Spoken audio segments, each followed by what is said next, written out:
नांदेड़ जिला शहर कांग्रेस कमेटी की जानिब से आज नांदेड़ शहर में जय जवान जय किसान रैली का इनेकाद किया गया, जिसकी क़यादत महाराष्ट्र प्रदेश कांग्रेस कमेटी के सदर श्री हर्षवर्धन सपकाल ने की।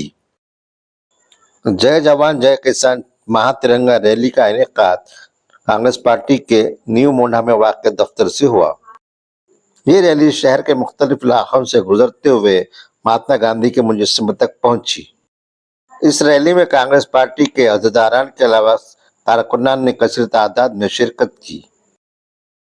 इस रैली में कांग्रेस पार्टी के नांदेड़ जिला रुकन पार्लियामेंट श्री रविंद्र चौहान, नांदेड़ शहर सदर जनाब अब्दुल सत्तार, जिला सदर भट्ट मोगेकर के अलावा दीगर अहदेदारान ने शिरकत की। इस मौके पर कांग्रेस कारकुनान के हाथों में तिरंगा परचम थे।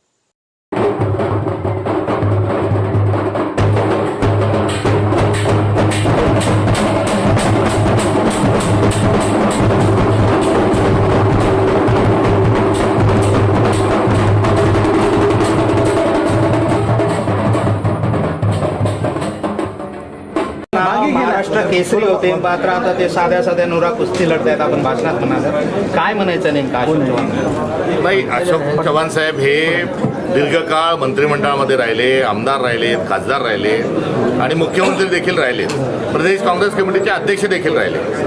त्यांचे वडील आदरणीय शंकरराव चव्हाण साहेब हे मुख्यमंत्री राहिले. केंद्रामध्ये अनेक मोठ्या मोठ्या जबाबदाऱ्या, संरक्षण मंत्रालय, गृह मंत्रालय, प्लॅनिंग कमिशन अशासारख्याही जबाबदाऱ्या त्यांनी स्वीकारल्या आणि या अर्थानं ते मतब्बर स्वरूपाचे एक राजकारणी घराणा आणि राजकारणी व्यक्ती होते. शंकरराव चव्हाण साहेब हे हिंद केसरी होते, तर अशोकराव चव्हाण साहेब एक काँग्रेस पक्षामुळे हे महाराष्ट्र केसरीच्या कुस्त्या लढत होते. मात्र त्यांनी अलीकडच्या काळात महाराष्ट्र केसरी न सोडचा पैलवान आता जर जत्रेत ते कुस्त्या खेळायला लागले आणि स्थानिक स्वराज्य संस्थेच्या निवडणुका आम्ही जिंकणार म्हणून जर ते पुंगानी जर वाजवत असतील तर एकंदरीत त्यांच्या या अवस्थेवर आणि या नुरा कुस्त्या खेळण्याच्या त्यांचा जो प्रकार या ठिकाणी चालला आहे हे बघून मला हळहळ वाटली, दुःख व्यक्त झाले आणि ते माझं दुःख मी व्यक्त केलं. परिषदेत म्हणालात की पंतप्रधानांनी कोणते कपडे घालावेत हे त्यांचं अभिव्यक्ती स्वातंत्र्य आहे, या मते ह्याच्यावर तुम्ही अजूनही ठाम आहात का? मी आपल्याला कुठचे कपडे घालावे काय घालावे हा त्यांचा विषय आहे. माझा पूर्ण वक्तव्य जे आहे आपण अर्धच ऐकलं, अर्ध्या वेळेस आपलं कदाचित त्यामध्ये पूर्ण लक्ष, मी जा दुसरा भाग होता. मात्र ते करत असताना लष्कराची जी गरिमा आहे आणि देशाची एकंदरीत जी संहिता आहे त्या संहितेच्या संदर्भामध्ये त्यांनी भान बाळगलं पाहिजे. हा माझा पूर्ण वक्तव्याचा आशय जो अगदी बरोबर. आता मला जोडून मी विचारतो, आपले राष्ट्रीय नेते राहुल गांधी यात काही दिवसापूर्वी त्यांच्या कोर्टवरती त्यांनी प्रचंड टीका केली होती. म्हणजे राहुल गांधींना अभिव्यक्ती स्वातंत्र्याची जाण नाही असं आपलं मत आहे. राहुल गांधींनी केलेली जी टीका आहे ती अभिव्यक्ती स्वातंत्र्याच्या अनुषंगाने नव्हती, ती संकेत जे आहेत तो संकेताचाच भाग होता. आपण एका 26 जानेवारीच्या कार्यक्रमामध्ये सोन्याच्या अक्षराने जेव्हा मोदी मोदी मोदी लिहिलेला कोट त्यांनी घातलेला होता, त्याची पुढे लिलावात बहुधा कोट्यावधींनी त्याची आराशी झाली, त्यावेळेस एक टीका त्या अनुषंगाने झाली होती. त्यामुळे संकेत हे सार्वजनिक सगळ्या माणसांना हे असतात आणि संकेताचं पालन हे प्रत्येक पदाधिकाऱ्याने जबाबदार व्यक्तीने केलं पाहिजे. पाक आयुक्त काश्मीर हे ऐकलं होतं, मात्र आता काँग्रेसची पाक आयुक्त काँग्रेस झालेली आहे असं वक्तव्य मुख्यमंत्र्यांनी नांदेडच्या सभेत केलं होतं. काय होतं सर? मुख्यमंत्र्यांना देशाचा इतिहास नीटचा माहीत नाही, कारण जी मुस्लिम लीग, जिन्नांची मुस्लिम लीग होती ही जनसंघाचा मित्रपक्ष होता आणि ज्या काही व्यक्तींचं भाजप जे महिमामंडन करतं त्यामध्ये श्यामाप्रसाद मुखर्जी यांच्या नावाने महाराष्ट्रात काही योजना या देवेंद्र फडणवीसांनी मुख्यमंत्री असताना सुरू केल्या. हे श्यामाप्रसाद मुखर्जी जे आहेत हे बंगालचे उपमुख्यमंत्री होते आणि आता फडणवीसांची जशी युती ही शिंदे आणि अजित पवारांची आहे तशी त्यावेळेस जनसंघाची आणि मुस्लिम लीगची युती होती आणि मुस्लिम लीग, जिन्नांच्या मुस्लिम लीगमध्ये श्यामाप्रसाद मुखर्जी जे आहेत हे उपमुख्यमंत्री होते. त्यामुळे भाजप तेव्हाची जनसंघ म्हणजे आताचा भाजप हा मुस्लिम लीगची नाण्याची दुसरी बाजू आहे. ही वस्तुस्थिती आहे. ही वस्तुस्थिती सोडून ज्या एका पाकिस्तानचे 2 पाकिस्तान केले आणि जो नेहरूंमुळे, पटेलांमुळे जो काश्मीर आपण वाचू शकलो, काश्मीरी लोकांना सोबत घेऊन वाचू शकलो आणि जो काश्मीर भारताचा अविभाज्य घटक आहे, हे जे काँग्रेसची भूमिका होती.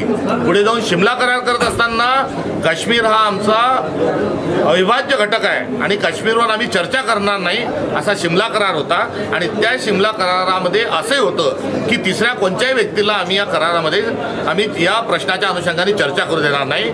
मात्र आता हा काँग्रेसचा काश्मीरच्या अनुषंगाने असणारा संघर्ष आणि शिमला करार याचा विसर मोदींना पडला आहे. आणि आता जी शीतयुद्ध थांबल्याची जी सीज फायरची जी घोषणा आहे, युद्ध थांबण्याची घोषणा, ही आता अमेरिकेतून झाली. याचा अर्थ काय, तर शिमला करार हा मान्य नाही का?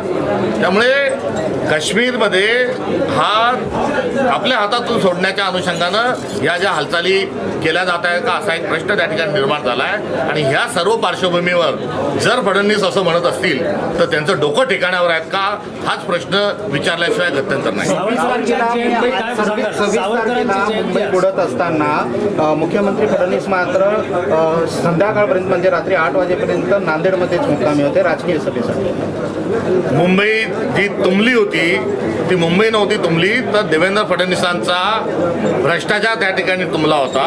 कारण गेल्या अनेक दिवसांपासून मुंबई महानगरपालिकेच्या निवडणुका झालेल्या नाही आणि तिथे प्रशासक आहे, त्या ठिकाणी कोणता अधिकारी पाठवा स्वरूपाच्या होत्या. या दरम्यानच्या काळामध्ये त्या काढून त्या फस्त करण्यात आलेल्या आहे. 1600 कोटींचं नव्याने कर्ज नव्याने काढलेलं आहे. आता हे सर्व पैसे जे आहेत हे कुठे गेले हा प्रश्न ऐरणीवर असताना आज जी मुंबई तुंबली होती ती मुंबई नव्हती तुंबली, तर भ्रष्टाचार तुंबला होता. आणि देवेंद्र फडणवीस, एकनाथ शिंदे आणि अजितदादा तिकडे कॅनॉल फुटले यांची सुनामी त्या दिवशी मंत्रालयापर्यंत गेली होती.